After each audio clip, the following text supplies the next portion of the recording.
Você já viu aquela imagem de Dom Pedro I gritando independência ou morte à beira de um riacho, montado num cavalo branco, certo? Mas será que foi mesmo assim? Hoje no Era Uma Vez no Brasil, vamos te mostrar o que não te contaram sobre a independência. Em 1822, o Brasil vivia um momento de tensão crescente. Embora ainda oficialmente parte do Reino Unido de Portugal, Brasil e Algarves, a relação entre a colônia e a metrópole estava se desgastando rapidamente. Com a volta de Dom João VI a Lisboa, quem ficou no Brasil foi seu filho, Dom Pedro de Alcântara, que assumiu o controle como príncipe regente. Mas sua posição era frágil, pressionado pelos portugueses que queriam manter o controle colonial e, ao mesmo tempo, pelas elites brasileiras que desejavam autonomia, desde que seus privilégios fossem mantidos, especialmente no que dizia respeito à escravidão e à concentração de terras. Dom Pedro estava literalmente entre o Império e a insurreição. As cortes portuguesas exigiam sua volta imediata a Lisboa e tentavam reverter a autonomia administrativa conquistada pelo Brasil. Isso gerou revolta entre os políticos e senhores de terra brasileiros, que viam a ameaça de perder o que já consideravam sua soberania de fato. Internamente, o país era uma colcha de retalhos. Províncias com interesses diferentes, pouca unidade nacional, tensões sociais e econômicas profundas. A independência não foi um movimento popular. Foi, sobretudo, um acordo entre a elite e o poder central, liderado por Dom Pedro, que buscava manter a ordem e o status quo com uma roupagem nacionalista. Quando Dom Pedro declarou o Fico, em janeiro de 1822, e mais tarde proclamou a independência em Stem, ele não estava apenas rompendo com Portugal. Estava tentando construir um novo império sob seu comando, onde o poder continuaria centralizado e as estruturas coloniais, na prática, permaneceriam. O Brasil se tornou independente, mas não se tornou livre para todos. O famoso Grito do Ipiranga aconteceu em 7 de setembro de 1822, às margens do riacho Ipiranga, em São Paulo. Mas a cena imortalizada em quadros e livros escolares, com Dom Pedro montado em um cavalo branco, cercado por soldados e bandeiras tremulando ao vento, está longe da realidade. Segundo relatos históricos mais confiáveis, o então príncipe regente estava montado em um burro, sujo de poeira, exausto da longa viagem e, ironicamente, sofrendo de um forte desarranjo intestinal. Não havia multidão, nem discurso eloquente. Foi um gesto político discreto, mas com repercussões gigantescas. Naquele momento, o Brasil vivia uma encruzilhada histórica. Internamente, havia uma clara tensão entre as províncias e o centro do poder. O país era vasto, mal integrado, e os interesses regionais, sobretudo dos grandes latifundiários, eram muitas vezes conflitantes. Externamente, o cenário era ainda mais delicado. O mundo estava em ebulição desde as guerras napoleônicas, que haviam abalado a Europa e derrubado impérios tradicionais. A América Latina, por sua vez, fervilhava com movimentos de independência, liderados por figuras como Simão Bolívar e José de San Martín, desafiando o domínio espanhol em várias regiões.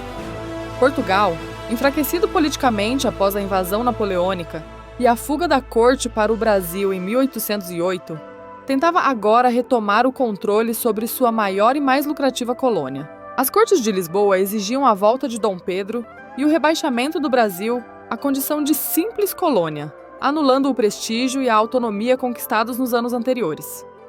Nesse contexto, Dom Pedro I se torna uma peça-chave.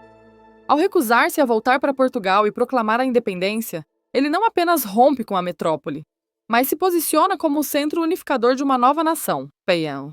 Era uma manobra política hábil. Ao assumir o papel de imperador, ele garantia que o poder permaneceria nas mãos da monarquia, mantendo o apoio da elite agrária e evitando o tipo de revoluções mais radicais que varriam os vizinhos sul-americanos. Dom Pedro não foi apenas o símbolo da independência, foi seu arquiteto. Dom Pedro não foi apenas o símbolo da independência. Sua presença e decisão estratégica evitaram uma fragmentação do território e consolidaram um Brasil independente, porém conservador, mantendo estruturas coloniais como a escravidão e o latifúndio intactas. A independência do Brasil, ao contrário do que muitos imaginam, não foi um movimento popular.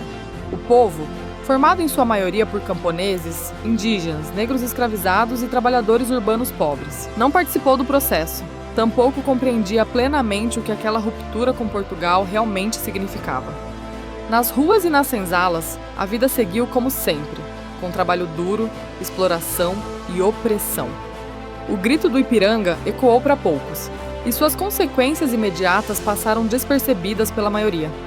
A independência foi, na prática, um acordo entre as elites brasileiras e Dom Pedro, que buscavam garantir sua autonomia administrativa e seus interesses econômicos, especialmente a manutenção da escravidão, das grandes propriedades e do controle sobre as províncias, sem a intromissão direta da coroa portuguesa.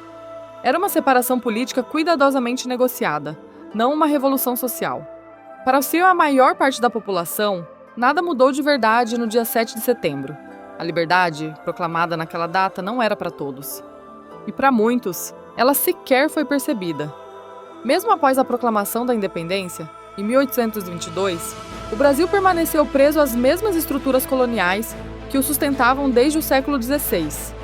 A ruptura com Portugal foi, acima de tudo, política e simbólica.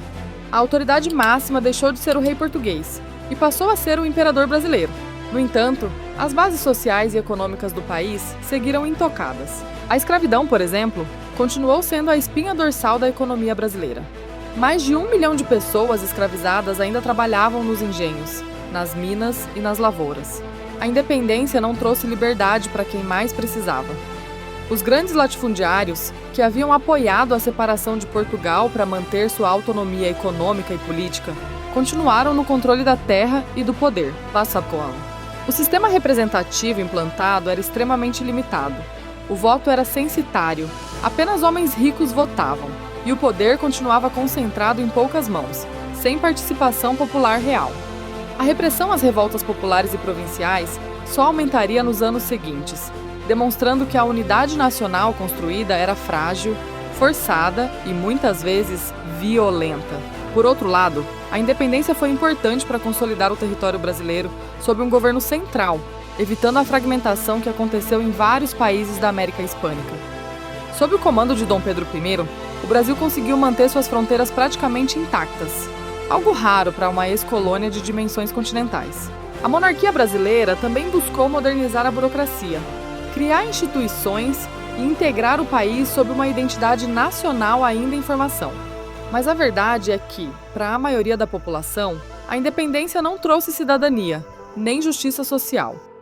O grito do Ipiranga ecoou como um marco da soberania política, sim, mas não significou a quebra das correntes que mantinham o povo brasileiro preso à desigualdade e à exclusão. A história do Brasil é cheia de versões oficiais, mas por trás de cada linha decorada nos livros didáticos, existem verdades esquecidas, vozes silenciadas e decisões que moldaram o país mais do que qualquer grito à beira de um riacho. Entender a nossa história é mais do que saber datas. É compreender por que somos como somos hoje e quem foram os verdadeiros protagonistas e excluídos dessa trajetória. Se você quer conhecer o Brasil além da pintura oficial, se aprofundar nas contradições, nas lutas e nos bastidores do poder, então você está no lugar certo. Aqui no Era Uma Vez no Brasil, a gente te mostra o que ficou de fora da prova, da propaganda e da narrativa dominante. Se inscreve no canal agora mesmo para não perder os próximos episódios. Deixa o seu like se esse conteúdo te fez enxergar a história de outro jeito. Comenta aqui embaixo. Dom Pedro I foi herói nacional ou apenas um político estratégico que defendeu os interesses das elites? E compartilha esse vídeo com quem ainda acha que a independência do Brasil foi um ato puro de bravura e patriotismo. Porque aqui a gente conta o Brasil como ele realmente aconteceu, com todas as suas glórias, contradições e cicatrizes.